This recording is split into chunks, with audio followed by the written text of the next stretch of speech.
ጤና ይስጥልን እንደምን አላችሁ ክቡራን ተመልካቾቻችን ከፋና ቴሌቪዥን ዘወትር ረቡዕ በሰዓት ወደ እናንተ የሚደርሰው ፋና ጤና ፕሮግራማችን ተጀምሯል። እንግዲህ በፋና ጤና ፕሮግራማችን በየሳምንቱ የተለያዩ ጤና ነክ መረጃዎችን ሀሳቦችን ይዘን ነው የምንቀርበው። ለዛሬው ርዕሰ ጉዳያችን ያደረግነው የጤና መድን አገልግሎት ነው። እንግዲህ የጤና መድን አገልግሎት ስንል ግለሰቦች እንዲሁም ቤተሰቦች በጋራ በማሰባሰብ ድንገት የሚደርስባቸውን የሕክምና ወጪ የሚሸፍንና ድንገተኛ ከሆነ ወይም አላስፈላጊ ከሆነ የጤና ወጪ መቀነስ ወይም ደግሞ ሙሉ በሙሉ እንዲሸፈንላቸው የሚያደርግ አገልግሎት ነው። እንግዲህ የሕክምና ወጪ ከጊዜ ወደ ጊዜ እየጨመረ ነው የሚሄደውና ይህንን መሸፈን የማይችሉ ወይም መክፈል የማይችሉ የህብረተሰብ ክፍሎች ለጤና እንዲሁም ኢኮኖሚያዊ ችግር ይጋለጣሉ። ከዛ ሲያልፍ ደግሞ የሕክምና አገልግሎት ባለማግኘታቸው ለሞት ይዳረጋሉ ማለት ነው። እንግዲህ በሀገራችንም 40% የሚሆኑ ዜጎች ጥናቶች እንደሚያሳዩት ይህን የሕክምና ወጪ መሸፈን ባለመቻላቸው ወደ ሕክምና ተቋማት አይሄዱም። ስለዚህ ይህን ችግር ለመፍታት የኢትዮጵያ የጤና መድን አገልግሎት ስራውን ከጀመረ ረጅም ዓመታት አስቆጥሯል። በዚህም እንግዲህ የዛሬውን ቆይታችን የምናደርገው ከኢትዮጵያ ጤና መድን አገልግሎት ኤጀንሲ እንግዳ ጋብዘናል። ምንድነው የጤና መድን አገልግሎት ሽፋን የሚሰጠው እንዲሁም ደግሞ እንዴት ተጠቃሚ መሆን እንችላለን በሚለው ዙሪያ ላይ ማብራሪያ ይሰጡናል። 8222 አጭር የጽሁፍ መስጫችንም ክፍት ነው ከዚህ ሰዓት ጀምሮ። ስለ ጤና መድን ያላችሁን የትኛውንም ጥያቄ ብትልኩልን ምላሽ መስጠት እንችላለን። እንግዳችን መጀመሪያ ዶክተር ሙሉቀን ጥሪያችንን አክብረህ እዚህ ስለተገኘ በጣም እናመሰግናለን። ራስህን አስተዋውቀንና እንጀምር። እኔም ስለጋበዛችሁኝ በጣም አመሰግናለሁ። ስሜ ዶክተር ሙሉቀን አርጋው ይባላል። የኢትዮጵያ ጤና መድን አገልግሎት የፕሮግራም ዘርፍ ምክትል ዋና ዳይሬክተር ነኝ። ስለዚህ ስለ ጤና መድን ስናወራ መጀመሪያ ዓለም አቀፍ እንዲሁም በአህጉር ደረጃ ያለውን ተሞክሮ ብናነሳ ጥሩ ነው ብዬ አስባለሁ። እሺ፣ አመሰግናለሁ። እንግዲህ የጤና መድን ስርዓት ማለት አስቀድሞ በሚፈጸም ክፍያ በአገልግሎት ሰዓት ወይም አንድ ግለሰብ የህመም አጋጥሞ ተቋም በሄደ ሰዓት ከኪሱ ክፍያ ሳያወጣ ሕክምና እንዲያገኝ የሚደረግበት ስርዓት ነው። ከተጀመረ በጣም ብዙ አመት ቆይቷል። እኛ ግን እንደ ሀገር መተግበር ከጀመርን 10 አመታችን ነው። የቅድመ ክፍያ ስርዓት የምንለው ይሄ የጤና መድን ስርዓት እኛ ሀገር ላይ ተግበር ተብሎ ዲዛይን ሲደረግ ሁለት አይነት ስርዓት ነው ዲዛይን የተደረገው። አንደኛው የማህበራዊ ጤና መድን የሚባለው በመደበኛው ኢኮኖሚ ወይም ይሄ ወራዊ ፔሮል ቤዝድ ክፍያ ለሚያገኙት የህብረተሰብ ክፍሎች የሚተገበር የጤና መድን ስርዓት ነው። ሌላኛው የማህበረሰብ አቀፍ ጤና መድን የምንለው መደበኛ ገቢ የሌላቸው በኢመደበኛው ሴክተር ላይ የተሰማሩ በዋነኝነት ግብርና ላይ የተሰማራ በአርብቶ አደርነት የሚተዳደር ከተማ አካባቢ በጥቃቅንና አነስተኛ የሚተዳደር በንግድ የሚተዳደር ለእንደዚህ አይነቶቹ የህብረተሰብ ክፍሎች የተዘጋጀ ነው ማለት ነው። ማህበራዊ ጤና መድን እስካሁን አልተገበርንም። ማህበረሰብ አቀፍ ጤና መድን ግን ቅድመ ትግበራ ሙከራ ከተደረገበት አመት ጀምሮ ከቆጠረን 10 አመት ሆኖናል። ያንንም ቅዳሜ ዕለት አክብረናል ማለት ነው 10ኛ አመታችንን። የትግበራው ምን ይመስላል የሚለው እንግዲህ በጤና መድን ትግበራ የተሻለ የተጓዙ ሀገራት አሉ፣ ወደ ኋላም የቀሩ ሀገራት አሉ። እንግዲህ ሁለት አይነት የጤና መድን አለ። ሶሻል ሄልዝ ኢንሹራንስ የምንለው ይሄ በመደበኛው ሴክተር ላይ ያለውን እየተገበሩ ያሉ ሀገራት ለኛም በምሳሌነት የምንጠቅሳቸው አይነት ሀገራት አሉ። ለምሳሌ ሩዋንዳ ሶሻል ሄልዝ ኢንሹራንስንም ተግብራለች፣ ግን ማህበረሰብ አቀፍ የምንለውን ወይም ለዚህ ለኢንፎርማል ሴክተሩ የሚተገበረውንም ተግብራለች። ሩዋንዳ ጥሩ ተግብራለች ከሚባሉት ውስጥ ናት። በተወሰነ ደረጃ ጋናም አለ፣ ግን የነሱ ከዚህ በመዋጮ ላይ መሰረት ካደረገው ይልቅ ታክስ ቤዝድ ያደረገው የጎላ ነው ማለት ነው። ስለዚህ የኛ ሀገር እንደ ሀገር እየሄድንበት ያለ ነው አግባብ ከጀመርንበት አንጻር ሲታይ ጥሩ ሊባል የሚችል ነው፣ ግን ብዙ ይቀረናል። ስለዚህ ይህን የጤና መድን አገልግሎት እንግዲህ ከ2003 ጀምሮ ነው በሙከራ ደረጃ የተጀመረውና ሲነሳ ምን አላማና ግብ ይዞ ነው ምን ነገሮችን አስተካክለው ነው የተነሳው? እንግዲህ የጤና መድን ሲጀመር የጤናው ሴክተር የልማት እቅድ ተብሎ ብዙ ተሰርቶ የአክሰስ ለመፍጠር ጥረት ተደርጎ ነበርና የተቋማት አክሰስ በየቦታው ማስፋት ተችሏል። የባለሙያ ቁጥር ለመጨመር ተችሏል። ነገር ግን እነኚህ ነገሮች ቢደረጉም የአገልግሎት መጠቀም ምጣኔ ወይም የሄልት ሰርቪስ ዩቲላይዜሽን ሬት የምንለው በተገቢው ልክ አላደገም ነበር። ስለዚህ አንዱ ምክንያት ምንድነው ተብሎ ሲታይ አክሰስ ለማድረግ ሰዎች ወጪ ምክንያት እየሆነባቸው ስለሆነ የሄልት ሰርቪስ ዩቲላይዜሽንን ማሳደግ ነው ፕራይመሪ ጎሉ የነበረው። የህብረተሰቡን የሄልት ሰርቪስ ዩቲላይዜሽን ማሳደግ ነው።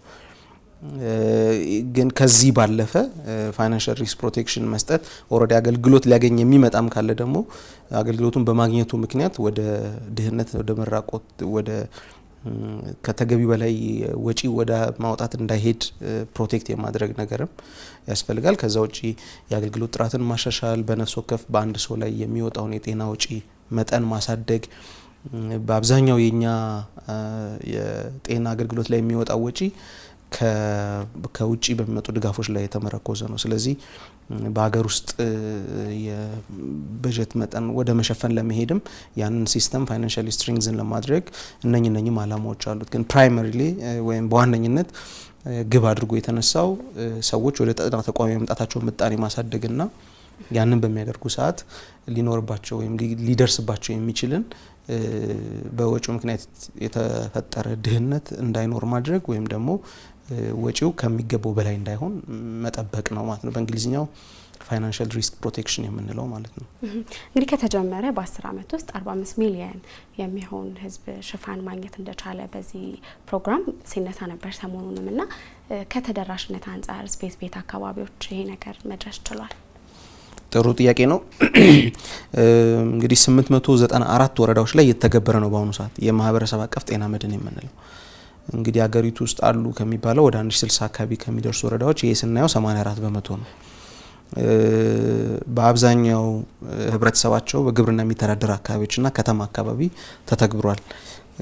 በዋነኝነት አሁን ያልተተገበረበትና በደንብ ትኩረት አድርገን ልንሰራበት የሚያስፈልገው አካባቢ ተመጣጣኝ ልማት የሚሹ የሚባሉ ክልሎች ወይም አርብቶ አደር ነዋሪ በብዛት ያለባቸው አካባቢዎች ላይ ነው።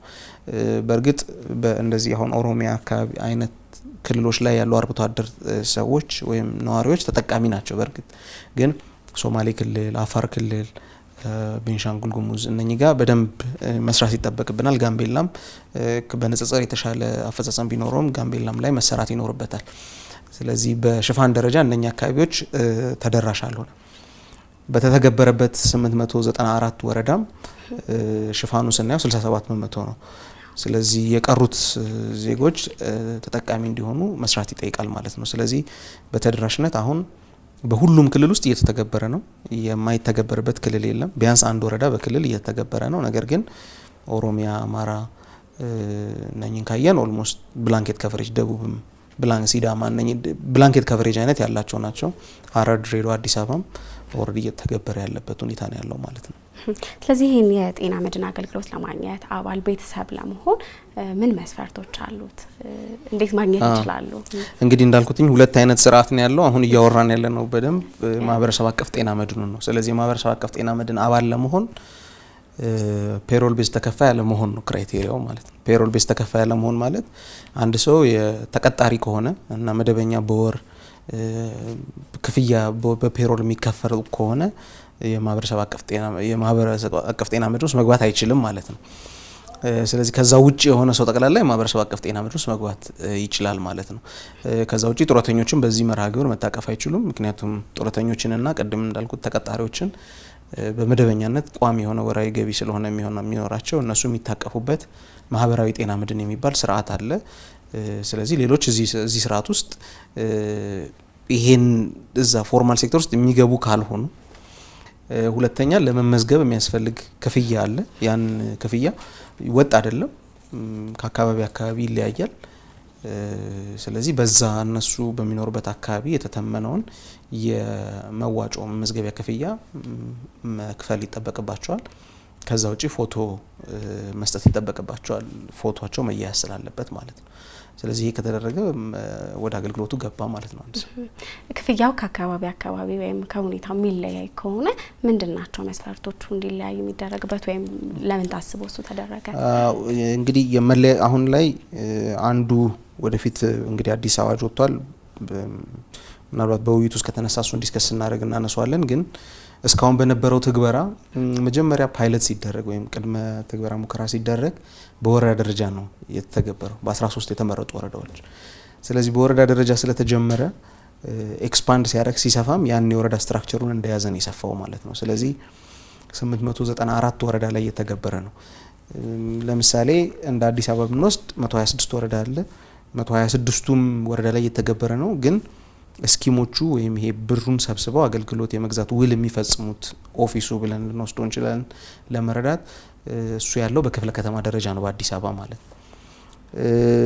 ስለዚህ አሁን ይሄ ስኪም ብሩን የሚሰበስበው ራሱ ነው፣ አገልግሎት የሚገዛው ራሱ ነው ማለት ነው። ስለዚህ ወረዳዎች ብር እየሰበሰቡ አገልግሎት ሲገዙ እኛ በጥቅል አጥንተን ሪኮመንድ የምናደርገው አለ እንደ ጤና መድን ዋና መስሪያ ቤት በገጠር ይሄን ያህል ብር እንዲሆን፣ በከተማ አካባቢ ነዋሪዎች ይሄን ያህል ብር ቢሆን፣ ምክንያቱም የከተማ አካባቢ ምልልሱ ስለሚበዛ ትንሽ ከፍ እንዲል አድርገን፣ በአርብቶ አደር አካባቢ ደግሞ እንደዚህ ቢሆን ብለን ሌየር ሰርተን የሰጠናቸው ሪኮመንድ ያደረግነው አለ። አብዛኞቹ እሱን ይዘው ይሄዳሉ። ግን አንዳንዶቹ አገልግሎቱን ቀድሞ የጀመሩ ብዙ ከመስጠታቸው የተነሳ የብሩን አዋጭነት ያዩታል። የምልልስ ምጣኔው የተገልጋይ ምልልስ ምጣኔው ወደ ጤና ተቋም ከፍ እያለ ሲሄድ የመዋጮ መጠኑንም ከፍ ያደርጉታል። ስለዚህ መዋጮ የመወሰን እና የማጽደቅ ኃላፊነት የተሰጠው አካል ጠቅላላ ጉባኤ በወረዳ ደረጃ የሚኖር ጠቅላላ ጉባኤ ስለሆነ እያጸደቁ በራሳቸው እየከለሱ ስለሚሄዱ ይሄ ልዩነት ሊፈጠር ተችሏል። በአገልግሎት ደረጃ አገልግሎቱ ወይም ማዕቀፉ የጥቅም ማዕቀፉ የተለያየ አይደለም።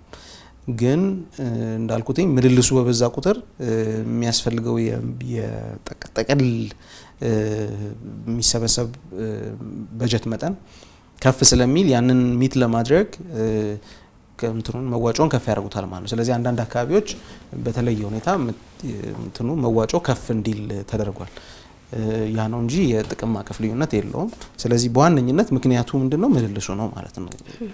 ከተማ አካባቢ ሲሆን የተቋም ምልልስ ከፍ ይላል፣ ከአክሰስም ጋር በተያያዘ ማለት ነው። ገጠር አካባቢ ትንሽ አነስ ይላል፣ ደግሞ አርብቶ አደር ሲሆን ደግሞ ከዛም አነስ ይላል ማለት ነው። ስለዚህ በዋነኝነት ያንን መሰረት ያደረገ መዋጮ ነው የሚሰላው።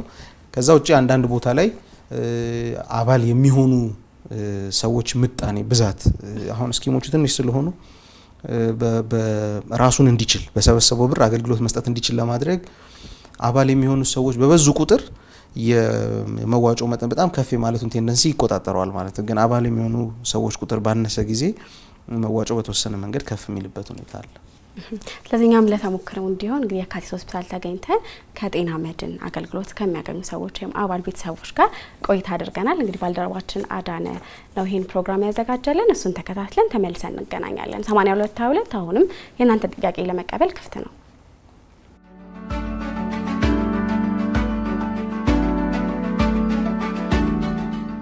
ተጠቃን ከጀመረ 2012 ነው።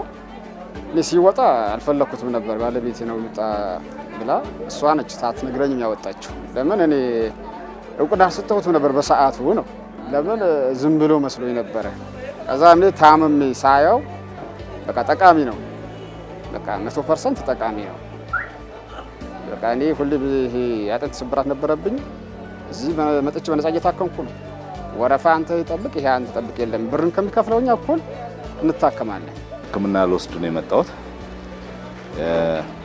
የጤና መድን ተጠቃሚ ነኝ። ዛሬ 4 አመት ነው የጀመርኩት። እናቴ ነው የተመዘገበችው። በአሁን ሰዓት ግን እኔ ነው የምጠቀምበት። ተስማምቶኛል።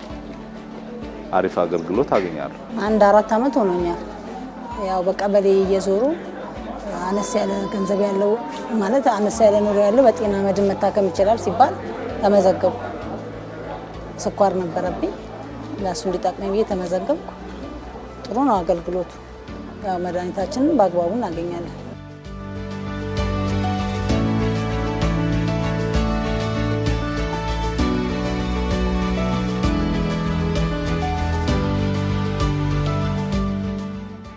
አሁን 3 ነን 500 ብር ነው በአመት እድሳቱ 500 ብር ነው። ስለዚህ በአንድ ቀን ሕክምና ቤት ብትገባ 500 ብር አይደለም 3000 ብር ጨርሰህ ትወጣለህ። አንድ ብቻ ሐኪም ቤት ብትገባ እንደዛ ነው ያለ ሂደቱ እና በዚህ በነፃ በ500 ብር አመት ሙሉ ቤተሰቡን ጭምር ታክሞ ይወጣል። በቃ ጥቅም ነው። ለአንድ ሰው 500 ብር ነው ምን ከፍለው። የታዘዘልኝን መድኃኒት እዚህ ካለ ይሰጡኛል በነፃ። ከሌለ ያው ጽፉልኝና ከሌላ ከነማ ምናምን ገዛለሁ። እንደዚህ ነው ማረገው እስካሁን። እኛ አካባቢ ብዙም ይወስዳሉ፣ የወሰዱ ናቸው። በአመት እናድሳለን እንታከማለን። እኔ 500 ብር ነው የምከፍለው አንድ ስለሆነ ቤተሰብ ሲጨምር ብሩ ይጨምራል እንጂ ጥሩ ነው። ብዙ ሰው ገብተዋል። እኛም ሰው አይተን ነው ገባ ነው። እኛ እንነግረዋለን። አሁን ወደዚህ ተመላላሽ ሰው ስለሚጠቅም ያ ሰው አሁን ግቢ ላይ አንድ ጤና መድን የሌለው የለም። እንዳለ ጤና መድን ተጠቃሚ ነው። የትም ባሳለፍንበት ቦታ እንናገራለን። ጤና መድን ተጠቃሚ እንደሆነ ጠቃሚ እንደሆነ እንናገራለን። ሰው ቢጠቀም ጥሩ ነው። ምንም የሌለው አሁን እንደዚህ አይነት ነገር አውጥቶ እንደዚህ አይነት በሽታ ሲመጣ ለጊዜውም ቢሆን ታክመህ መዳን ትልቅ ነገር ነው። ቢጠቀም ጥሩ ነው ብዬ ነው የምለው። ለእኔ በጣም ተመችቶኛል።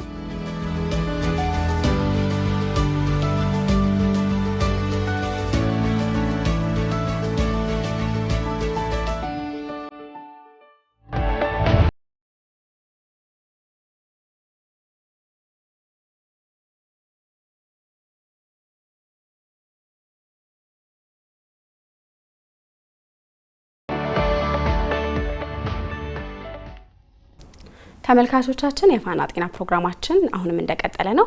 የጤና መድን አገልግሎት ላይ ነው ትኩረታችንን ያደረግነው። እንግዲህ 8222 አሁንም ክፍት ነው የእናንተን ጥያቄ ለመቀበል። የጤና መድን ላይ አገልግሎቶች ላይ ያላችሁን ጥያቄ ብትልኩልን ምላሽ እንሰጣችኋለን።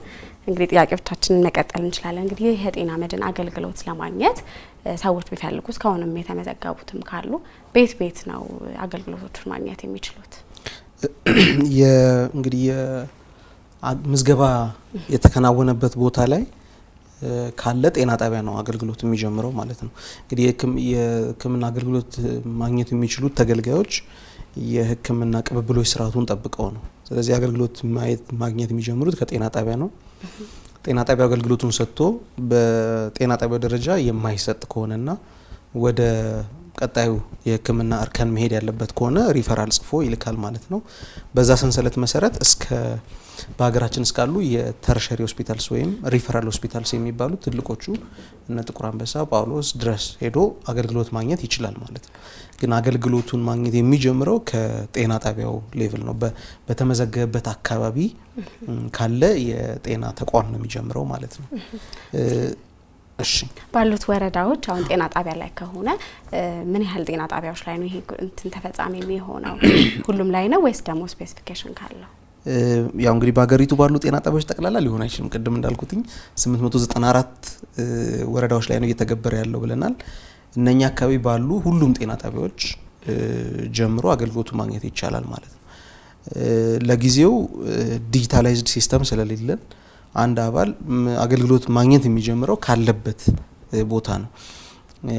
ለምን ሌላ ቦታ ቢሄድ ያ ሰው የጤና መድን አባል ለመሆኑ ዲጂታሊ ሪኮግናይዝ የሚደረግበት ሜካኒዝም የለም። ውልም ሲፈጸም ብሩን ሰብስቦ የያዘው የዛን ተገልጋይ ወይም የዛን ተጠቃሚ ብር ሰብስቦ የያዘው ስኪም እዛ በወረዳው ደረጃ ያለው ስለሆነ አገልግሎቱ ማግኘት የሚጀምረው ከዛ ወረዳ ነው ማለት ነው። በአጠቃላይ ወደ 3200 በላይ የሚሆኑ ጤና ጣቢያዎች ጋር ውል ተፈጽሟል። በዚህ ሰዓት ከ200 በላይ የሚሆኑ ሆስፒታሎች ጋር ውል ተገብቷል። በሀገራችን ካሉት ጤና ጣቢያዎችና ሆስፒታሎች ቁጥር አንጻር በጣም ብዙ የራቀ አይደለም። ውል ያልገባንባቸው የተወሰኑ ጤና ተቋማት አሉ። እነኛ ግን ጤና መድን በተተገበረበት ቦታ ሳይሆን ማህበረሰብ አቀፍ ጤና መድኑ ባልተተገበረበት ቦታ ያሉ ጤና ተቋማት ናቸው ማለት ነው። ስለዚህ ይህን የሕክምና አገልግሎት ሲያገኙ የትኞቹ ሕክምናዎች ምን ድረስ የሚለውን ብናነሳ ጥሩ ነው።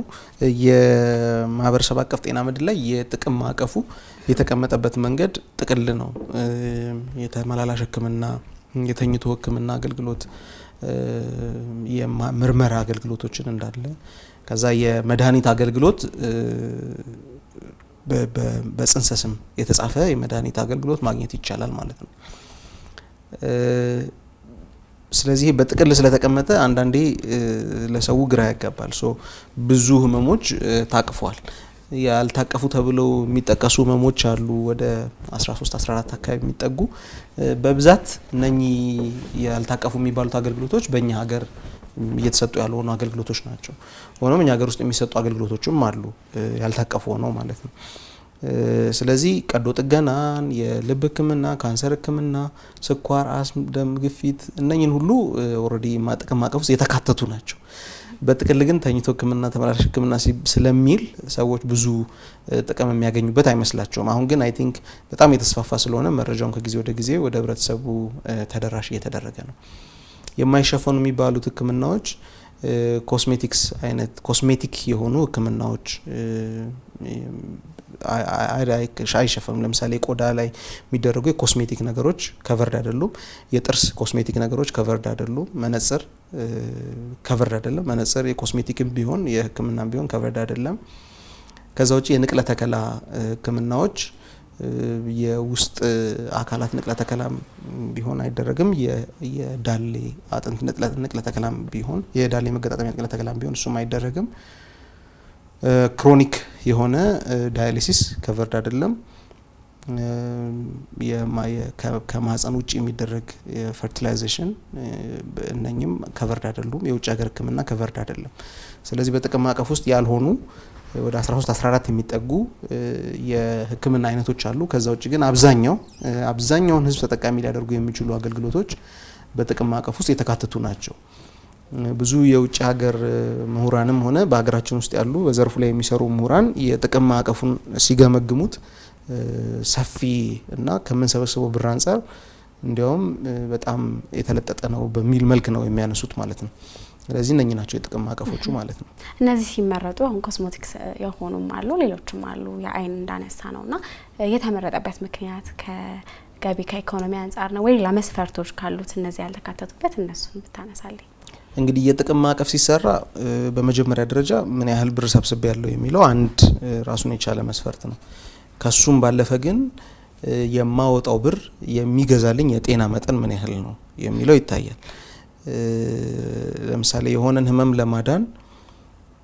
ለማዳን በቀላሉ ለመረዳት ነው በዚህ መልክ ማነሳው። የሆነን ህመም ለማዳን የማወጣው ብር ሌላን ህመም ለማዳን ከማወጣው ብር ጋር ሲነጻጸር እዚህ ጋር አንድ ሰው ለማዳን በመቶ ሺዎች የሚቆጠር ብር አውጥቼ በዛ ብር ግን እዚህ ጋር 100 ሰው ማድንበት ከሆነ ወይ 100 ህመም ማክምበት ከሆነ ሞር ጥሩ የሚሆነው ብዙ ሰው ሊጠቀምበት የሚችለውን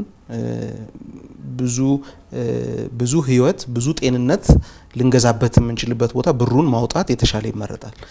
ኮስት ኢፌክቲቭነስ አናሊሲስ የምንለው ቴክኒካል አናሊሲሶች ይሰራሉ ማለት ነው። ሶ ባወጣነው ብር የምንገዛው የጤና መጠን ይለካና በትንሽ ብር ብዙ ጤና የምንገዛባቸው አገልግሎቶች እንዲገቡ ይደረጋል። ሌላኛው የኢኩዊቲ ፍትሃዊነት ኢሹ ለማየት ይሞከራል። በብዛት ሴቶችን፣ ህጻናትን፣ ድሃውን የሚያጠቁ ህመሞች የትኛው ነው ተብሎ እነሱን ለማካተት ጥረት ይደረጋል። ከዛ ውጪ እንግዲህ ቅድም እንዳልኩትኝ የሀገሪቱ የዲዚዝ በርደንም ይታያል። የሀገሪቱ ውስጥ በጣም ብዙ ሰው የሚጠቃበት ህመም የትኛው ነው። ስለዚህ ብዙ ሰው የሚጠቃበትን ህመም ብትሸፍኚ ብዙ ሰው አባል መሆን ተነዚህ ይኖረዋል ማለት ነው። ስለዚህ እነኚህ ነገሮች አናላይዝ ተደርገው ነው የጥቅም ማዕቀፍ የሚሰራው። የጥቅም ማዕቀፍ ፊክስድ አይደል ማለት አሁን የተዘጋጀ ጥቅም ማዕቀፍ አለ። ይሄ ጥቅም ማዕቀፍ አሁን እኛ የመከለስ ስራ እየሰራ ነው። ለምሳሌ የመከለስ ስራ ስንሰራ የጥቅም ማዕቀፉ አሁን አይካተቱም የተባሉትን ሊያካትት ይችላል። ምናልባት አሁን ተካተው ያሉትን ደግሞ እነኚህ ደግሞ ባይካተቱ ሊል ይችላል ማለት ነው። ስለዚህ በየጊዜው ሂደት በምንሰበስበው የብር መጠን በሀገሪቱ የህመም ዲሞግራፊ አቀያየር እየተቀያየረ ሊሄድ የሚችል ነው ማለት ነው። ስለዚህ እነዚህን ህክምናዎች በጤና መድን አገልግሎት ካገኙ በኋላ መድኃኒቶችን በየትኞቹ ቦታዎች ማግኘት ይችላሉ? እነሱንም ግልጽ ብናደርግ ጥሩ። በዋነኝነት የህክምና አገልግሎቱን የሰጠው ተቋም መድኃኒቱን አቬል ማድረግ አለበት። እኛ ውል ስንገባ ከተቋማት ጋር ሙሉ አገልግሎት እንዲሰጡ ነው ውል የምንገባው። ውል ስንገባ ስል ሁሉንም ስኪሞች ወክዬ ማለት ነው። ስኪሞቹ ውል ሲገቡ ከአንድ ጤና ጣቢያ ጋር ጤና ጣቢያው ህክምናውን ሰጥቶ ካርድ ሰጥቶ በሽተኛውን አይቶ ላቦራቶሪ ምርመራ አድርጎ ህክምናውን ሰጥቶ እንዲያስወጣ ነው የምንጠብቀው ማለት ነው። ለምንም አይነት አገልግሎት ከተቋም ተገልጋዮች ወደ ውጭ እንዲወጡ አንፈልግም። ለምንድን ነው? ቅድም እንዳልኩትኝ የጤና መድን የተጀመረበት ምክንያት ሰዎች ኪሳቸውን እየተመለከቱ የጤና አገልግሎትን ወደ መተው ወይም ደግሞ የጤና አገልግሎትን ወደ አለማየት ወደ አለመምጣትና አንዳንድ ደግሞ ሲመጡ ወደ ኪሳራ እየገቡ ወይም ደግሞ ሊያወጡ ከሚገባው በላይ ወጪ እያወጡ ስለሆነ ዜጎችን እንጠብቅ በሚል ነው የተተገበረው። ስለዚህ ተቋም ውስጥ አገልግሎቱ የለም ማለት ውጪ ከወጡ በኪሳቸው ነው የሚገዙት ማለት ነው። ስለዚህ በኪሳቸው እንዲገዙ ደግሞ አንፈልግም። ስለዚህ በዋነኝነት ተቋሙ ማቅረብ አለበት። ግን ሀገራችን ውስጥ ባሉ የተለያዩ የአቅርቦት ሰንሰለት ላይ ያሉ ችግሮች ምክንያት አንዳንዴ በተቋም ውስጥ አገልግሎት ይቆራረጣል። ስለዚህ እንደየ አካባቢው ከተለያዩ የመድኃኒት ተቋማት ጋር ውል ይገባሉ። ለምሳሌ አዲስ አበባ ላይ ከነማ ፋርማሲዎች ብዙ አሉ። ስለዚህ አዲስ አበባ ስኪም ከከነማ ጋር ውል ገብቷል። እኛም ክልሎችን ወክለን on behalf of the regions ከሆስፒታሎች ስለምንገዛ ከከነማ ጋር ውል ገብተናል ከተወሰኑ ቅርንጫፎች ጋር የአዲስ አበባ ግን ከሁሉም ቅርንጫፎች ጋር ውል ገብቷል እንደዚሁም ደግሞ ለምሳሌ ኦሮሚያ ላይ የማህበረሰብ ፋርማሲ ኮሚኒቲ ፋርማሲ የምንላቸው እንዲቋቋሙ እየተደረገ ከነኛ ጋር ውል ይገባል አንዳንድ ቦታ ጋር ከቀይ መስቀል ፋርማሲዎች ጋር ውል ይገባል አንዳንድ ቦታ ገፋም ሲል በጨረታ ወር እንደዚህ አወዳድረው ከግል ተቋማትም ጋር ውል ይገባል ማለት ነው ስለዚህ ውል እነሱ መታወቂያ የወሰዱበት ተገልጋዮች መታወቂያ የወሰዱበት ቦታ ላይ የት ተቋም መድኃኒት ሊያገኙ እንደሚችሉ መረጃው ይሰጣቸዋል ማለት ነው ግን እንዳልኩትኝ በዋነኝነት በተቋም ነው ማየት ያለባቸው ተቋም የለም ከተባለ ተቋም ውስጥ እንደሌለ ማረጋገጫ ወረቀት ይዘው የነሱ ስኪም ውል የገባበት ወይ የከነማ ፋርማሲ ወይ የማህበረሰብ ፋርማሲ ወይ የቀይ መስቀል ፋርማሲ ወይ ደግሞ የግል ፋርማሲ ይኖራል ከነኚህ ጋር መድኃኒት መውሰድ ይችላሉ ማለት ነው ስለ ጤና መድን አገልግሎት እያወራን የምንገኘው የካቲት ሆስፒታል ተገኝተን እንደተሞክሮ እንዲሆንም ምን በካቲት ሆስፒታል ምን የጤና መድን አገልግሎት ነው የሚሰጠው በሚለው ላይ ቆይታ አድርገናል 82 የእናንተን ጥያቄ ለመቀበል ስለ ጤና መድን ያላችሁን ጥያቄዎች ምላሽ ለመስጠት አሁንም ዝግጁ ነው ፕሮግራሙን ተከታትለን ተመልሰን እንገናኛለን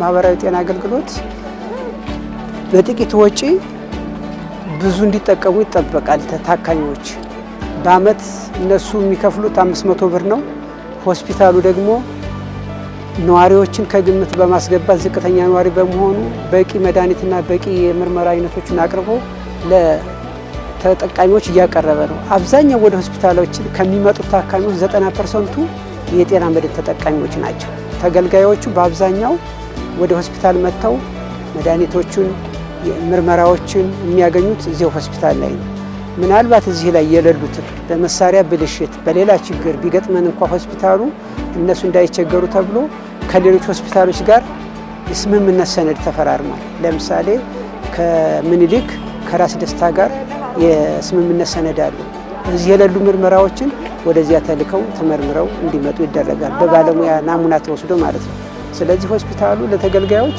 ይሄን ያህል ጥረት እያደረገ ነው ማለት ነው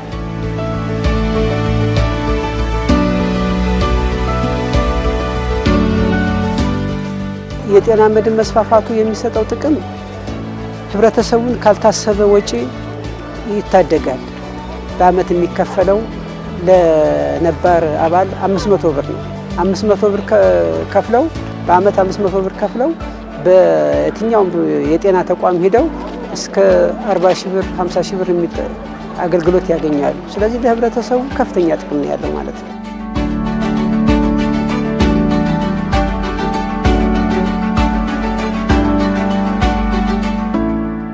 ይህንን የጤና መድን ለማስፋፋት አሁን በአገር ደረጃም በስፋት እየተሰራበት ስለሆነ ከዚያ ውስጥ የኛም ሆስፒታል የተሻለ ስራ ለመስራት ራሱን ችሎ በቡድን ደረጃ አደራጅቶ የጤና መድን የሚሰጡት አገልግሎቶች ለይቶ በማውጣት ህብረተሰቡ እንዳይንገላታ የጤና መድን ተጠቃሚዎች ሳያሟሉ የሚመጡት ችግሮች ደብተር ሳያሳድሱ ይመጣሉ ረስተው ይመጣሉ እንዲህ አይነት ችግሮችን አላስፈላጊ እንግልቶችን ለመቀነስ ሆስፒታሉ ምን ያደርጋል ክፍለ ከተሞች ጋር ከጤና ጥበቃ ጋር ከጤና ቢሮ ጋር ከክልሎች ጋር ክልሎችን የሚወክል ደግሞ የኢትዮጵያ ጤና መድን አገልግሎት የሚል የተቋቋመ አለ ከነሱ ጋር ግንኙነት በመፍጠር የታካሚዎችን ምቹ የሥራ ሁኔታ እየፈጠረ ይገኛል ማለት ነው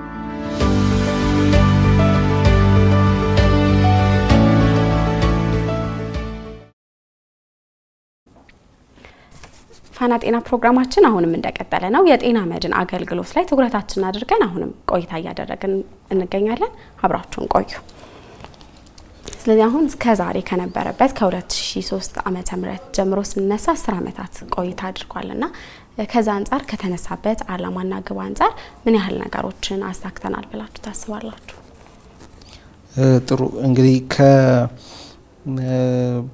ከሁለት አመት በፊት በገለልተኛ አካል ወይም ራሱን ችሎ ጥናት በሚያደርግ ድርጅት የማህበረሰብ አቀፍ ጤና መድን ኢምፓክት ምንድነው የሚል ጥናት ተካሂዶ ነበርና በዚህ ጥናት ላይ ያየነው ነገር ምንድነው በግልጽ የማህበረሰብ አቀፍ ጤና መድን አባል የሆኑ ቤተሰቦች የማህበረሰብ አቀፍ ጤና መድን አባል ካልሆኑ ቤተሰቦች የተሻለ ወደ ጤና ተቋም የመሄድ የምልልስ ምጣኔያቸው ከፍ ያለ መሆኑን አይተናል ማለት ነው። ስለዚህ ሄልት ሰርቪስ ዩቲላይዜሽንን ማሻሻል ነበር አንዱ አላማው። ከዛ አንጻር ሄልት ሰርቪስ ዩቲላይዜሽንን አሻሽሏል የሚል ነገር አለን ማለት ነው።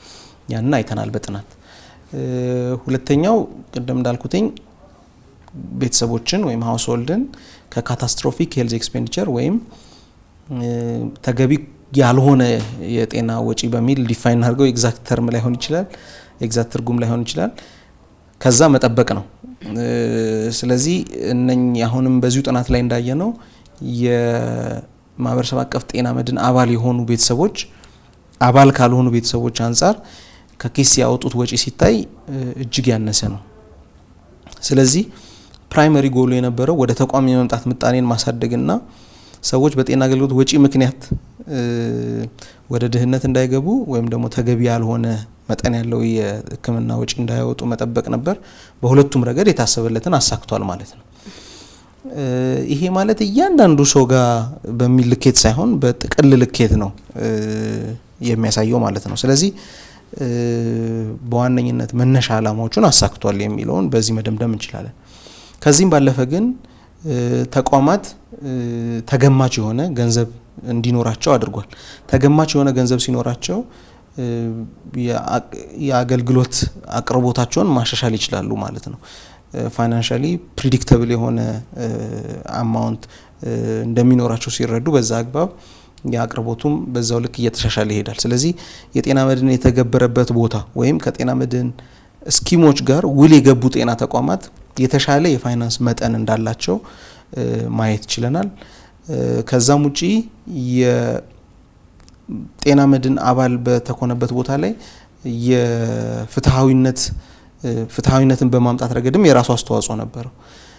ከዚህ በፊት በነበረው ስርዓት የድሃ ድሃ በሚል ደብዳቤ ከቀበሌ ወይም ከአካባቢው አስተዳደሮች የተጻፈ ነበር ሰዎች የሚታከሙት።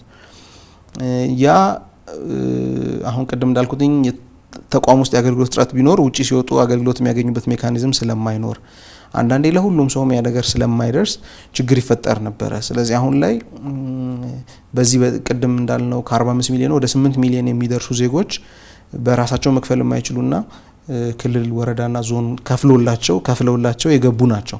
ስለዚህ ፍትሃዊነትን በማረጋገጥ ረገድ መክፈል የማይችሉ ዜጎች የበለጠ እንዲታቀፉ እያደረገ ስለሆነ ያመጣው የራሱ የሆነ አስተዋጽኦ አለ ማለት ነው። ከዚህ ውጪ ፍትሃዊነትን ስናነሳ ሴቶችና ህጻናትንም ታሳቢ ያደርጋል። ሴቶችና ህጻናት ከዚህ በፊት ወደ ተቋም ለመሄድ ብሬድ ዊነርስ የቤቱ ብሬድ ዊነርስ ባልሆኑበት ቦታ ማለት ነው በአብዛኛው አካባቢ ስለሆነ የባሎቻቸውን ወይም የአባወራዎችን ኪስ መጠበቅ የግድ የሚሆንበት አጋጣሚ ነበር። አሁን ግን መታወቂያው ቤት ስለሚኖር መታወቂያን አንስቶ ወደ ተቋም መሄድ ይችላሉ ማለት። ስለዚህ ሴቶችን ኢምፓወር አድርጓል። ሴቶች ወደ ተቋም የሚሄዳቸው ምጣኔም ጨምሯል።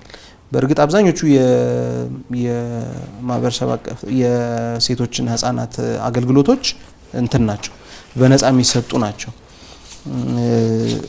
በነጻ የሚሰጡ ናቸው ቢባልም ግን ስለማያውቁት ከቤት ሆነው ስለማያውቁት ሴቶች ወይም ህብረተሰብ ክፍሉ እነኚህ አገልግሎቶች በነጻ የሚቀርቡ ወይም ህብረተሰቡ ሳይከፍል የሚያገኛቸው አገልግሎቶች መሆናቸውን ስለማያውቅ ወደ ተቋም አይመጣም ማለት ነው። አሁን ግን እቺ የጤና መድን ካርዷ ስላለች በሷ ካርድ መጥተው አገልግሎት ያገኛሉ ማለት ነው። ስለዚህ እነኚህን አይነት ውጤቶች አይተንበታል። ስለዚህ ከታቀደለት አንጻር በጥሩ ደረጃ ውጤታማ ሊባል የሚችል አተገባበር ላይ ነው ብለን መውሰድ እንችላለን። ከማህበረሰቡ አንጻር ማህበረሰቡ ጋር ያቀባበል መጀመሪያ ሲጀመር አሁን ባለበት ሁኔታ ምን አይነት ሁኔታ ላይ ነው ያለው? እንግዲህ ህብረተሰቡ ጋር ያለውን አቀባበል በሁለት መንገድ መረዳት እንችላለን። አንደኛው አባል የሚሆነው ህብረተሰብ ቁጥር እንዴት እየሄደ ነው የሚለውን በማየት ማለት ነው። እንግዲህ ከጊዜ ወደ ጊዜ ብዙ ቦታዎች ላይ አባል እየሆነ ያለው ቁጥር እየጨመረ ነው ያለው። ስለዚህ ይሄ የሚያሳየው የህብረተሰቡ የበለጠ እየተረዳው የበለጠ እያወቀው የበለጠ ጥቅሙን እየተገነዘበ እንደሆነ የሚያሳይ ነው። ከዛ ውጪ እድሳት ነው። እንግዲህ እስካሁን እስከ ባለፈው አመት ድረስ ይሄን አመት ብንጨምር በፈቃደኝነት ላይ የተመሰረተ አተገባበር ነው የነበረው። ስለዚህ ህብረተሰቡ የሚያድስበትን በየአመቱ የሚያድስበትን ምጣኔ ካየ ነው የእድሳት ምጣኔውም እየጨመረ ነው። ለምሳሌ በዚህ አመት 100 ሰው ከተመዘገበ ወይ 100 ቤተሰብ ከተመዘገበ በሚቀጥለው አመት ከነኛ 100 ቤተሰቦች ምን ያህሎቹ አደሱ የሚለውን ክትትል እናደርጋለን። ባለፈው አመት ከ80% በላይ ነበረን፣ ከ80% በላይ ነው እድሳቱ የነበረው። በዚህ አመት እቅዳችን 90% አካባቢ እንዲሆን ነው። ስለዚህ እነኚህ ነገሮች ስናይ ህብረተሰቡ የሚያነሳቸው ሀሳቦች ቅሬታዎች እንዳሉ ሆነው ከጊዜ ወደ ጊዜ ግን የበለጠ እየተረዳው እያወቀው እየታቀፈበት ያለ ስርዓት ነው ማለት ነው። እንግዲህ በ8222 ተመልካቾቻችን ጥያቄ አድርሰውናልና 0911 41 ብሎ የሚጀምር ቁጥር ነው። የጤና መድን ክፍያን አናድስም ተብለናልና ምን ማድረግ አለብን የሚል ጥያቄ አለ። በምን ምክንያት ሊሆን ይችላል እንደዚህ አይነት ነገር? እንግዲህ ጥያቄው ከየት አካባቢ እንደተጠየቀ ማወቅ አይቻልም፣ ግን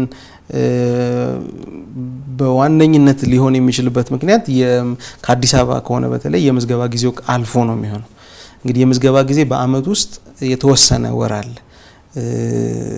2 ወር ኦር እንደዚህ ማለት ነው። በዛች 2 ወር ውስጥ ተገቢው ቅስቀሳ ተሰጥቶ ተደርጎ ሰዎች እንዲመዘገቡ ይደረጋል። አዲስ አበባ ባለፉት 2 ወራት ጥቅምትና ህዳርን ሲመዘግቡ ነው የቆየው የጤና መድን አባላትን። እንግዲህ በዛ ወቅት ውስጥ ያልተመዘገበ አባል ህዳር ካለፈ በኋላ ቢመጣ አንመዘግብም የሚል ሁኔታዎች ይኖራሉ። ይሄ የሆነበት ምክንያት አለው። የምዝገባ ጊዜ የሚወሰንበት ምክንያት አለው። እንግዲህ በጤና መድን ስርዓት ውስጥ ስጋት ከሚባሉ ነገሮች አንደኛው ሞራል ሃዛርድ የምንለው ነው። ሰዎች ነው አድቨርስ ሴሌክሽን የምንለው ሞራል ሃዛርድም ነው፣ ግን ከዚህኛው ጥያቄ ጋር የሚያያዘው አድቨርስ ሴሌክሽን ማለት ሰዎች እነሱ ኢንዲቪጁዋል እንደሚጠቀሙበት ሲያውቁ ብቻ የሚገቡበት ስርዓት ሲሆን ማለት ነው። ለምሳሌ እኔ ጤነኛ ነኝ ብዬ ሳስብ ወይም ፐርሲቭ ሳደርግ ጤና መድን አልገባም እላለሁ ማለት ነው። ስለዚህ የምዝገባው ጊዜ ቢያልፍም ዝም እላለሁ። ልክ በሂደት መሀል ላይ የሆነ ህመም ተመርምሬ ሲታወቅብኝ እንዳለብኝ ሲታወቅ ለምሳሌ ስኳር አለብህ ሲባል ወይ ደም ግፊት አለብህ ሲባል ወይ አስማ አለብህ ሲባል ወይ ካንሰር አለብህ ሲባል ሊመዘገብ ይፈልጋል ማለት ነው ሰው። እንደዚህ የምናደርግ ከሆነ ምን ይሆናል ማለት ነው? የታመሙ ሰዎች ብቻ የተሰበሰቡበት እስኪም ይሆናል። ያ ሲሆን ራሱ መሸፈን አይችልም። አሁን ባለው መዋጮ በጣም ዝቅተኛ መዋጮ ስለሆነ ጤነኛው ደሃውን የሚደጉምበት፣ ሀብታሙ ደሃውን የሚደጉምበት፣ ወጣቱ አረጋውያን አዛውንትን የሚደጉምበት አይነት ስርዓት ነው ይሄ ስርዓት ማለት። የመደጋገፍ ስርዓት ነው የጤና መድን ስርዓት ማለት።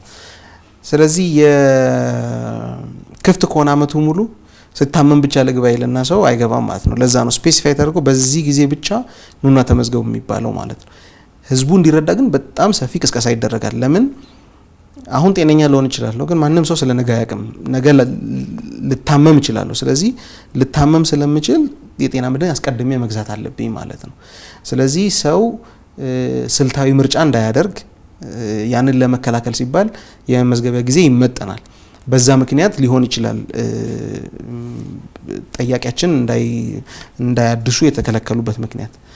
ከዛ ውጪ ግን ጠያቂያችን ለምሳሌ ወደ ፎርማል ሴክተር ገብተው ሊሆን ይችላል። ድሮ መደበኛው ሴክተር ውስጥ የነበሩ አሁን መደበኛ ተቀጣሪ ሆነው ሊሆን ይችላል። ከዚህ በፊት በስህተት ተመዝግበው ሊሆን ይችላል ሳይታወቅ መረጃ። አሁን መረጃው ሲታወቅ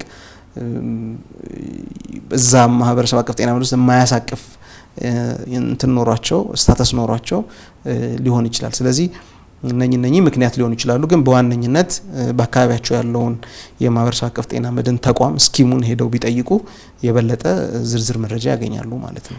ስለዚህ መስፈርት ወይም ደግሞ አንድ የጤና መድን አገልግሎት ተጠቃሚ አባል ለመሆን ከተመዘገቡ በኋላ በእንደዚህ አይነት ምክንያት መሀል ላይ ቢቋረጥ ለቀጣዩ አመት እንደ አዲስ ማደስ ነው የሚሆነው እንጂ ምዝገባ ሊኖር ይችላል ወይ? እንዴት ነው በመሀል ያቋረጡ ሰዎች ሊገቡ የሚችሉበት? በየአመቱ በዚህ ሰዓት ተመሳሳይ ሰዓት ምዝገባ ይኖራል። ስለዚህ አሁን አዲስ አበባ የ2015 ምዝገባ ጊዜውን አጠናቋል። የአዲስ አበባ ስኪም ማለት ነው 11ዱም ስኪሞች አጠናቀዋል። በሚቀጥለው አመት በተመሳሳይ ጊዜ ላይ ምዝገባ ጊዜ ይኖራቸዋል። ስለዚህ የዛኔ እንደ አዲስ ሰው ይመዘገባል ማለት ነው። እስከዛ ድረስ ግን አንፎርቹኔትሊ እኚህ ግለሰብ ከኪሳቸው እየከፈሉ ሊታከሙ ነው የሚሆነው ማለት ነው። ይህን ደግሞ ማድረግ ግድ ነው። ቅድም እንዳልነው የጤና መድን ስርዓቱን በዚህ መንገድ ካልጠበቅ ነው በስተቀር በስልታዊ ምርጫ የሚገባበት ከሆነ ሰዎች የጤና መድን አባል ነኝ ስለዚህ ለመክፈል ምንድነው ለመታከም ወጪ የለብኝም ስለዚህ እንደፈለኩ ጤናዬን ሳልንከባከብ መቆየት እችላለሁ ብለው አጉል ተገቢ ያልሆኑ የጤና የሚያውኩ ጉዳዮች ላይ የሚሳተፉ ከሆነ የጤና መድን አባል ስለሆንኩ ብለው ደግሞ ሌላኛው እንትን ዝም ብሎ ወደ ተቋም መመላለስ ካለ እነኚህ ጤና መድኑን የሚጎዱ ነገሮች ናቸው። ስለዚህ አድቨርስ ሴሌክሽን ያልኩትኝ ቅድም ስልታዊ ምርጫ ያልኩትኝ ቅድም ያልኩሽን ነው። ሰዎች አስልተው እኔ የምጠቀምበት ብቻ ሲሆን እገባለሁ ከጤንነት አንጻር አስልተው ማለት ነው። በእርግጥ ሁሉም ሰው ይጠቀምበታል ቢገባ መቼ እንደሚታመም ስለማያውቅ፣ ግን ስታመም ብቻ ምገባበት አይነት ሲሆን ስልታዊ ምርጫ ይባላል። እሱ አንድ ችግር ነው። ሁለተኛው ሞራል ሀዛርድ የምንለው ወይም ሰዎች አባል ስለሆንም ብለው ዝም ብሎ ወደ ተቋም የሚመላለሱበት ሳያማቸውም ወይ ደግሞ ዝም ብሎ በመንገድ ሲያልፉ የሚገቡበት አይነት ስርዓት ሲኖር እሱ ሌላ ኪሳራ ይፈጥራል። ሶስተኛው ማጭበርበር ሲኖር ነው እና እነኚህ ጤና መድኑ ስለሚጎዱት እስኪሙ ስለሚጎዱት በስርዓት የተመዘገቡት ሰዎች ተገቢውን አገልግሎት እንዳያገኙም ስለሚያደርግ መቆጣጠር የግድ ይላል ማለት ነው። ከዛ አንጻር ነው ሊሆን የሚችለው። ሌላኛው ተመልካቻችን በ092072 የሚጀምር ቁጥር ነው። ቅድም በእርግጥ ማይካተቱ ብለን ያነሳናቸው 13 አይነቶች አሉ ሕክምና ላይ። ስለዚህ ለምንድን ነው ሁሉንም ሕክምናዎች ማግኘት የማንችለው? ለምሳሌ የጥርስ ሕክምናን ያነሱት ምናልባት ዘግይተው ከፍተው ከሆነ ምክንያቱን ቢነግሩልኝ ደስ ይለኛል። ጥሩ። እንግዲህ የጥርስ ሕክምና በኢንፌክሽን ምክንያት የመጣ የጥርስ ህመም ከሆነ ይታከማል። በኢንፌክሽን የመጣ ትሪት ይደረጋል። ነገር ግን አሁን ብሬስ ማሳሰር ቢሆን ከቨር አይደረግም ማለት ነው፣ ኮስሜቲክ ስለሚሆን ማለት ነው። ያንን ምንድነው ቅድም እንዳልኩትኝ በምንሰበስበው ብር የተሻለ ብዙ ጤና የምንገዛበት የትኛው ነው? ብዙ ጤና ማለት ለምሳሌ የሚሞትን በማዳን ሊሆን ይችላል። አንድ ሰው በህመም ውስጥ ሆኖ የሚያሳልፈውን ጊዜ በማሳጠር ሊሆን ይችላል። ግን የተሻለ ጤና የምንገዛበት የቱ ጋር የትኛውን ህመም ብናክም ነው ወይም የትኛውን የህክምና አይነት ብንከፍል ነው የሚለው ታይቶ ነው የሚገባው ማለት ነው። ስለዚህ እነኚህ 13 ህመሞች አንሸፍንም ሲባል ያልተሸፈነበት ምክንያት በተሰበሰበው ብር ቅድም ላልኩትኝ ብዙ ጤና ለመግዛት የቱ ጋር ብናውለው የተሻለ ይሆናል የሚለው ስለተሰራ ነው ማለት ነው። እንደዛም ሆኖ ግን አሁን ቅድም ያልኩትን ድጋሚ ሪተሬት ማድረግ የምፈልገው የኛ ስኪም ከምንሰበስበው ብር አንጻር በአመት የምንሰበስበው ብር ትልቅ ተከፈለ የሚባልበት ቦታ 1000 ብር ነው። ትልቅ ተከፈለ የሚባልበት ቦታ በቤተሰብ 1000 ብር ነው። በኢትዮጵያ አቨሬጅ የቤተሰብ ሳይዝ 5 አካባቢ ነው የአንድ ቤተሰብ ሳይዝ። 5 ሰው በ1000 ብር አመቱ ሙሉ ከጤና ጣቢያ ጀምሮ በአገሪቱ ውስጥ ያሉ ሪፈራል ሆስፒታሎች ድረስ ቅድም ያልኳቸውን ህመሞች ጠቅላላ ታከሙበት በምንም አይነት መንገድ ሊታሰብ የሚችል አይደለም፣ ብሩ ካልተመጠነና የሚውልበት ቦታ በደንብ ካልተወሰነ ማለት ነው። ስለዚህ ከዛ አንጻር ነው። ስለዚህ በዚህ መንገድ ነው ምላሽ የሚያገኘው ጥያቄው ማለት ነው። ስለዚህ የጤና መድን አገልግሎት አባል ቤተሰብ ሲሆኑ መጀመሪያ የሚያገኟቸውን ህክምናዎች ዝርዝር ምን ማግኘት እንደሚችሉ ወይም ደግሞ ገደቦቹን እንዲያውቁ የሚደረግበት አግባብ ካለ በምን መንገድ ነው? እሱንም ብናነሳ ጥሩ። እንግዲህ በእያንዳንዱ ይሄ አሁን ቅስቀሳ የሚከናወንበት ጊዜ አሁን ለምሳሌ አዲስ አበባ ቅድም እንዳልኩትኝ ጥቅምትና ህዳር ላይ ምዝገባ ሲያከናውን ይህም መረጃ ለህብረተሰቡ በዛው እያደረሰ ነው። በጤና መድን ስርዓት ምን አገልግሎቶች ይሸፈናሉ፣ የጥቅም ማዕቀፉ ምንድነው የሚለው ለህብረተሰቡ መረጃው እየተሰጠ ነው አባል እንዲሆኑ የሚደረገው ማለት ነው። አባል የሆነ ማንኛውም ግለሰብ በጤና ተቋምም ሊሆን ይችላል በስኪሞችም ሊሆን ይችላል ሄዶ ምንድናቸው በዚህ የማህበረሰብ አቀፍ ጤና መድን ካርድ መታወቂያ ላገኝ የምችላቸው አገልግሎቶች ብሎ መጠየቅ ይችላል። መብቱ ስለሆነ ይሄ ማለት ነው። የስኪሙ የማሳወቅ ግዴታ አለበት፣ ህብረተሰቡ ደግሞ የማወቅ መብት አለው። ስለዚህ ይሄንን ማሳወቅ አለብን። ቅድም እንዳልኩትኝ ግን አሁን ካልኩት የተለየ አይሆንም። የተመላላሽ ህክምናዎች፣ የተኝቶ ህክምናዎች፣ የምርመራ አገልግሎቶች እና የመድኃኒት በጽንሰ ስም የታዘዙ መድኃኒቶች ጠቅላላ ይሸፈናሉ። በተቋም ውስጥ ግን እነኛ አገልግሎቶች አንዳንድ የሚቆራረጡበት ሁኔታ አለ። ለምሳሌ መድኃኒት በተቋም አንዳንዴ የማይኖርበት ጊዜ አለ። እንደዛ ሲሆን ውል ከተገባበት ፋርማሲ ሄደው መድኃኒት ይወስዳሉ። ይሄ ውል የተገባበት ፋርማሲ የምለው የስኪሙ ወይም የማህበረሰብ አቀፍ ጤና መድን ተቋሙ ውል የገባበት ማለት ነው። ለምሳሌ አዲስ አበባ ላይ ከነማ ፋርማሲ፣ ኦሮሚያ አብዛኞቹ አካባቢዎች ላይ የኮሚኒቲ ፋርማሲዎች ወይም ማህበረሰብ ፋርማሲ የምንላቸው፣ ድሬዳዋ ላይ ቀይ መስቀል ያለ ይመስለኛል። ብዙ ቦታዎች ላይ ቀይ መስቀል አለ፣ ግን ውል የገቡ ያልገቡ አሉ። በአብዛኞቹ ቦታዎች ቀይ መስቀሎች ጋር ውል ተገብቷል። ቀይ መስቀል ፋርማሲዎች እና ውል መገባቱን እያረጋገጡ ከነኚህ ተቋማት አገልግሎት መውሰድ ይችላሉ ማለት ነው። ስለዚህ በዚህ መንገድ መረጃዎችን መውሰድ ይችላሉ። ጤና ተቋምም ሲሄዱ ጤና ተቋሙን ይሄ አገልግሎት በእንትኑ የሚሸፈን ነው ወይ ብለው መጠየቅ ይችላሉ፣ መረጃ ለማወቅ ማለት ነው። ጤና ተቋሙ ባይዜ የማይሸፈን ነገርን አያክማቸውም በነጻ ምክንያቱም ብር መሰብሰብ ስላለበት ጥቅም ማዕቀፍ ስላልተካተተ አገልግሎት እኛ አንከፍለውም። ጤና ተቋሙ መጨረሻ ላይ እኛን ይጠይቀናል። አገልግሎቱን በነጻ ከሰጠ በኋላ ክፈሉኝ ብሎ ለኛ ጥያቄ ያቀርባል። ሲያቀርብ ጥቅም ማዕቀፍ ውስጥ የሌለ አገልግሎት ሰጥቶ ከሆነ ስለማንከፍለው ጤና ተቋሙ አይ ይሄ አገልግሎት በጥቅም ማዕቀፉ የታቀፈ የተሸፈነ ስላልሆነ አንሸፍንም መክፈል አለበት ብሎ ይነግራል ማለት ነው። ቅድም እንዳልኩት በጣም ሰፊ ስለሆነ ማይሸፈኑት በጣም ጥቂት አገልግሎቶች ናቸው ማለት ነው። ስለዚህ ከጊዜ ወደ ጊዜ ከተጀመረበት ጊዜ አንጻር ቁጥሩም ተጠቃሚው እንዲሁም ተደራሽነቱ እየሰፋ ነው የመጣውና በዚህ የጤና መድን አባልና ቤተሰብ ቁጥር መጨመሩ እንደ ሀገር ምንድነው ከጤና አገልግሎት አንጻር ልናነሳ እንችላለን? ምንድነው ጥቅሙ? እንግዲህ አንድ ዳታ ለመጥቀስ ያህል የጤና ወጪያቸውን መሸፈን ወይም በጤና አገልግሎት ዩቲላይዜሽን ምክንያት በየአመቱ ከ100 ሚሊዮን በላይ የሚጠቁ ዜጎች ፋይናንሻል ካታስትሮፊ ያጋጥማቸዋል። ወይም ቅድም ያልኩትኝ ወይ ወደ ድህነት ይገባሉ፣ ድህነት ውስጥም ካሉ በጣም ወደ ባሰ ድህነት ይገባሉ። ምናልባት ከድህነት ውስጥ ባይገቡም ደግሞ ማውጣት ካለባቸው ወጪ በላይ ለሕክምና አገልግሎት እንዲያወጡ ይገደዳሉ። ተገቢ ያልሆነ ወጪ ማለት ነው። ስለዚህ ይሄ ምን ያደርጋል ማለት ነው? ዜጎች የጤና አገልግሎት ተጠቃሚ በሆኑ ቁጥር ወደ ድህነት የመግባታቸውን ምጣኔ ይቀንሷል ማለት ነው። ያ ማለት እንደ ሀገር መልማት ማደግ ስለምንፈልግ ፕሮቴክትድ ስናደርጋቸው ዜጎችን ከእንደዚህ አይነት አደጋ ስንጠብቃቸው ወደ አሰብነው አቅጣጫ እንሄዳለን ማለት ነው። በዋነኝነት ግን ምርታማነት ማሳደግ ነው የኛ ትልቁ ጎል እንደ ሀገር ማለት ነው። መበልጸግ እንፈልጋለን። እንድንበለጽግ ጤናማ፣ ውጤታማ፣ አምራች የሆነ ዜጋ ያስፈልገናል። ጤናማ ዜጋ እንዲኖር ሰው ሳይታመምም ጤናውን መጠበቅ አለበት በተለያዩ የመከላከል ዘዴዎች። በታመመ ሰዓት ደግሞ ወዲያው ሕክምና አገልግሎት ማግኘት አለበት። ስለዚህ በታመመ ሰዓት አገልግሎት እንዲያገኝ ደግሞ ፋይናንሻሊ ፕሮቴክትድ መሆን አለበት ማለት ነው። መሸፈን ስለማልችል ይቅርብኝ አልሂድ ብሎ መቆየት የለበትም። ሄዶ ለመታከም ያለውን አሴት መሬትም ይሁን ከብትም ይሁን ቤትም ይሁን ንብረት መሸጥ የለበትም። ሄዶ ያፈራውን አንጡራ ሀብት ደግሞ ወይም የደረሰበትን የሀብት ደረጃ ደግሞ በጣም ማክሰር የለበትም በሕክምና ወጪ ምክንያት። ስለዚህ ከነዚህ ነገሮች መጠበቅ ነው የኛ ዓላማ። ስለዚህ ጤና መድን አባል የሚሆኑ ዜጎች በጨመሩ ቁጥር ጤንነታቸው የሚጠበቁ ዜጎች እየጨመርን ነው ማለት ነው በሌላ ቋንቋ። ስለዚህ አገሪቱ ባቀደችው አግባብ ምርታማ ሆና እንድትቀጥል፣ ፕሮዳክቲቭ እንድትሆን፣ እንድትበለጽግ አስተዋጽኦ እያደረገ ነው ማለት ነው። ስለዚህ ትልቁ ጎል ያ ነው ማለት ነው።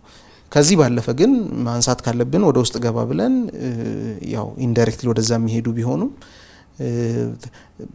ለምሳሌ ወጪያችንን በራሳችን ወደ መሸፈን እንሄዳለን። አሁን በድጋፍ ላይ የተመሰረተ አገልግሎት ነው እየተሰጠ ያለው። በውጭ አጋር አካላት ላይ የተመረኮዘ ነው። ያንን ማስቀረትና በራሳችን መሸፈን እንችላለን። አባል የሚሆነው ሰው በበዛ ቁጥር የሚሰበሰበው ሀብት መጠን ስለሚበዛ ለጤና ተቋማት የሚከፈለውን ብር እየበዛ ይሄዳል። ተቋማት ውስጥ ያለው የጤና አገልግሎት አቅርቦት እየተሻሻለ የአቅርቦት ጥራቱ ከፍ እያለ ይሄዳል ማለት። ስለዚህ በጣም የተሻሉ የጥራት ደረጃቸው ከፍ ያሉ ተቋማትን እየፈጠርንም እንሄዳለን ማለት ነው። ስለዚህ ዘላቂ ስርዓት ለመገንባት ተቋም ውስጥ የምናገኘው አገልግሎት የተሻለ እንዲሆን ለማድረግ ራሳችንን ፕሮቴክት ለማድረግ ጥቅም አለው። ስለዚህ ብዙ አባላት እየፈሩ መሄዱ ይህንን ውጤት ያስገኛል ማለት ነው። ስለዚህ የጤና መድን አገልግሎት የሚያገኙ አባል ቤተሰብ የሆኑ እርስ በርስም የመደጋገፍ ነገር አለ። ምክንያቱም መዋጮውን ያደርጋሉ፣ የታመመ ሰው ነው የሚታከምበት። የማህበራዊ ትስስራችንን ከመጨመር አንጻርስ ምን አስተዋጽኦ ይኖረዋል? ትልቅ አስተዋጽኦ አለው። አሁን እንደዚህ አሁን በደንብ በተስፋፋባቸው አካባቢዎች በተለይ በገጠሩ አካባቢ ቢካሄድ አንዱ ቅስቀሳ የሚደረግበት መንገድ ይሄኛው ነው።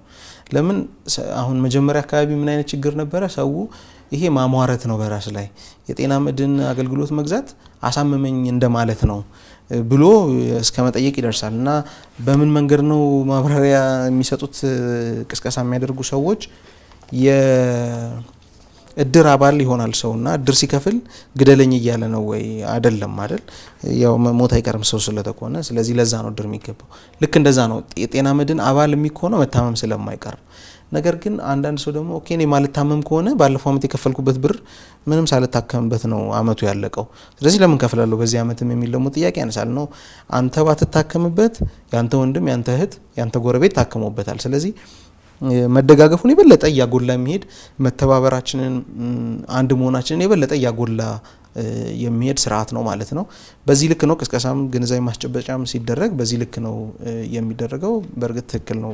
የመደጋገፍ ባህላችን እሴት አድርጎ መነሻ አድርጎም የተነሳ ነው። ባይዘዌ የዚህ የማህበረሰብ አቀፍ ጤና መድን ስርዓትን በጥናት ላይ እንግዲህ አሁን አንዳንድ ሀገራት ይሄ የሚዘልቅ ስርዓት አይደለም ብለው ይተቹታል የማህበረሰብ አቀፍ ጤና መድን ስርዓትን። ግን የማህበረሰብ አቀፍ ጤና መድን ደግሞ ይሰራል ብለው የሚከራከሩለት አካላት የሚያነሱት ሶሻል አሴት ያላቸው ሶሻል ካፒታል ያላቸው ሀገራት ላይ ይሰራል። እኛ ደግሞ ትልቅ ሶሻል ካፒታል አለን። በዚህ አግባብ ሰው የመደጋገፍ የመረዳዳት ባህሉ ትልቅ ስለሆነ ማለት ነው። ስለዚህ ትክክል ነው፣ ያሳድጋልም። መነሻም ስናደርግ እሱን መነሻ አድርገን ነው ስርዓቱ እንዲገነባ የሆነው ማለት ነው። የጤና መድን አገልግሎት እንግዲህ ከዛሬ ሲሰጥ ከማህበረሰቡ ከተጠቃሚው የሚመጣ ቅሬታ ይኖራል። በብዛት የትኞቹ ሀሳቦች ይነሳሉ? እነሱ ምሳሌ ያው ጥሩ ጥያቄ ነው። ቅድም በውይይታችን ወቅት በመሀል አንስቼዋለሁ። እንግዲህ ትልቁ ቅሬታ የሚቀርበው ተቋም በሄድን ሰዓት የመድኃኒት የለም እንባላለን፣ የምርመራ አገልግሎቶች የሉም እንባላለን የሚል ቅሬታ ነው በዋነኝነት ትልቁን ድርሻ የሚይዘው። ከዚህ ባለፈ ካርድ ክፍል አካባቢ ካርዳችሁ የለም የሚል ወይም ካርድ ያለ ማግኘት በተገቢው መንገድ አንስተናገድም፣ እንደ ከፋዮች አንስተናገድም የሚሉ ቅሬታዎች ይነሳሉ። ከባለሙያ ከጤና ባለሙያ ስነ ምግባር ጋር በተያያዘ አንዳንድ ቦታዎች ላይ የተወሰኑ ቅሬታዎች ይነሳሉ። ትልቁን ድርሻ የሚይዘው ግን እንዳልኩትኝ ከመድኃኒት አቅርቦት ጋር ያለው ነው። እሱን ለመፍታት ቅድም ባልኩት ከሌሎች የመድኃኒት አቅራቢ ድርጅቶች ጋር ውል በመግባት ለመፍታት ጥረት እየተደረገ ነው። እንደ ሀገር ደግሞ ያለው የመድኃኒት አቅርቦት ችግር እየተፈታ ሲሄድ ብዙ የመድኃኒት ፋብሪካዎች በሀገር ደረጃ እየተገነቡ ሲሄዱ እነኚህ ነገሮች አብረው እየተፈቱ የሚሄዱ ይሆናል።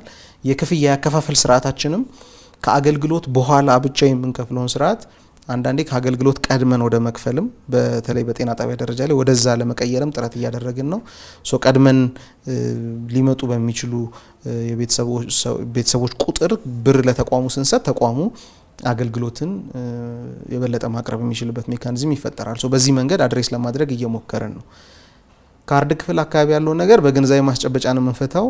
በዋነኝነት ግን ሁሉም ሰው አባል ወደ መሆን ሲሄድ ልዩነት ስለማይኖር የበለጠ ይስተካከላል ማለት። ትልቁ መፍትሄ ለሱ ሁሉም ሰው አባል ወደ ማድረግ መሄድ ነው። አሁን 67% ደርሷል። ማህበራዊ ጤና መድን በሚቀጥለው ዓመት ይጀምራል። ማህበረሰብ አቀፍ ጤና መድን በአዋጅ ምክንያት አብዛኛው ሰው የሚታቀፍበት ይሆናል። ስለዚህ በዚህ ምክንያት ልዩነት አይኖርም ማለት ነው። ዳይኮቶሚ አይኖርም። የሚከፍል ማይከፍል ወይም አክቹአሊ ከኪሱ እዛ ጋር የሚከፍልና ምናልባት ጤና መድን የሚከፍለት በሚል ልዩነት አይኖርም ማለት ነው። ግን ብዙ ቦታዎች ይሄ ቅሬታ አንዳንድ ቦታዎች ይሄ ቅሬታ የተፈጠረበት ምክንያት መጀመሪያ ላይ የማህበረሰብ አቀፍ ጤና መድን ተገልጋዮችን የፈጥነው አገልግሎት እንዲያገኙ ለማድረግ በሚል ለብቻ መስኮቶች ተከፍተው ነበር ብዙ ተቋማት ጋር። አሁን የጤና መድን አባል ቁጥሩ እየጨመረ ሲሄድ ያ መስኮት ጋር የሚኖረው ሰልፍ እየበዛ ሄደማ። ስለዚህ እሱን ማቀላቀል ይፈልጋል። ከተቋማት ጋር ተቀራርበው ውይይት መስራት ያስፈልጋል። የጤና ባለሙያ ስለምግባር ሁሉም ጋር አይደለም፣ በጣም ጥቂት ቦታ ነው እንደዚህ አይነት ነገሮች የሚኖሩት። እሱን በጥቅል በስርዓቱ እየተስተካከለ ይሄዳል። በጤና ስርዓቱ ራሱ አድሬስ የሚደረግ ሲስተም ጉዳይ ስለሚሆን እዛ ውስጥ እየተስተካከለ የሚሄድ ይሆናል ማለት ነው። ተመልካቾቻችን አሁንም ጥያቄ እያደረሱን ነው። በ0976 07 ብሎ የሚቀጥል ቁጥር ነው። ከዚህ በፊት ጥቁር አንበሳ ሪፈር ስላለኝ እዛ ሕክምና እየተከታተልኩ ነበርና አሁን ግን የጤና መድን ቤተሰብ ወይም አባል ሆኛለሁና በሱ መታከም እችላለሁ ወይ? ከዚህ በኋላ ሕክምናው በጤና መድን በጥቅም ማዕቀፍ ውስጥ የተካተተ እስከሆነ ድረስ ይችላል። ሞስት ላይክሊ የሚካተት ነው የሚሆነው። ያለመካተቱ ምጣኔ በጣም ትንሽ ነው። ስለዚህ አዎ ይቻላል። ጥቁር አንበሳ ተቋም ሲሄዱ መታወቂያቸውን አሳይተው አገልግሎቱ በጥቅም ማዕቀፍ ውስጥ የታቀፈ ከሆነ አገልግሎቱን በቀላሉ ማግኘት ይችላሉ ማለት ነው። ስለዚህ አዎ ይቻላል ነው መልሱ። ሌላም የተመልካች ጥያቄ ያለን በ0913 02 የሚጀምር ነው። በዚህ አመት ነው የከፈልነው የጤና መድን አገልግሎቱን ግን ማህተሙ ያለፈው አመት ነው። ለምንድን ነው ይሄ ሊሆን የሚችለው ብሏል። ቦታውንም ጠቅሰውልናል። ከአዲስ አበባ ነው ብለዋል። አዎ እንግዲህ በዚህ አመት ከከፈሉ ማህተሙ የባለፈው አመት ሊሆን የሚችልበት ምክንያት አይኖርም። ስለዚህ ይሄንን ሄዶ ተወያይቶ መፍታት ነው። ምናልባት ግን እንግዲህ ሁሉንም ነገር በግምት መመለስ አስቸጋሪ ነው የሚሆነው። ሄዶ መጠየቅ ነው ትልቁ መፍትሄ። የተመዘገቡበት ቦታ ሄደው አሳይተው የከፈሉበት ደረሰኝ ስለሚኖራቸው በባንክም ትራንስፈር ከሆነ የባንክ ስሊፕ ስለሚኖር እንትኑ እንዲስተካከል የተመታበት ዓመተ ምህረት እንዲስተካከል ማድረግ ይቻላል። ግን አንዳንዴ ምን ይሆናል ለምሳሌ በ2013 አባል የሆነና 2014 ሚስ አድርገው 2015 ድጋሚ ሲመጡ የከፈሉት የአንድ አመት ከሆነ ቅጣት ብለው ያለፈውን አመት ስለሚያስከፍሉ አንዳንድ ቦታዎች ላይ ምናልባት ያልተከፈለ ብርም ኖሮ ከሆነ እሱንም ማየት ይፈልጋል። ስለዚህ መፍትሄው የሚያገኘው ስኪሙ ጋር ሄዶ ጉዳዩን በማቅረብ ነው ማለት ነው። ቅድም ያነሳናቸው ቅሬታዎች ወይም ደግሞ አንዳንድ ክፍተቶች ሊኖራሉ ይችላሉ ብለን ነበርና ከላቦራቶሪ እንዲሁም ከሕክምና መሳሪያዎች አንጻር ምን እስካሁን የገጠማችሁ ነገር ካለ ወይ ደግሞ በሕክምና ቦታ ውስጥ ሳይኖር ሲቀር ወደ ውጭ የመላክ ነገር ካለ እሱን ብታነሳለን። ጥሩ። አሁን ምንም አያጋጥምም አንልም። አለ ቅድም እንዳልኩትኝ የመድኃኒት አካል ስለሆነ እነኚህ ላቦራቶሪ የምንላቸውም የምንጠቀማቸው ሪኤጀንቶች ያው በመድኃኒት አቅርቦት ሰንሰለት ውስጥ የሚመጡ ስለሆነ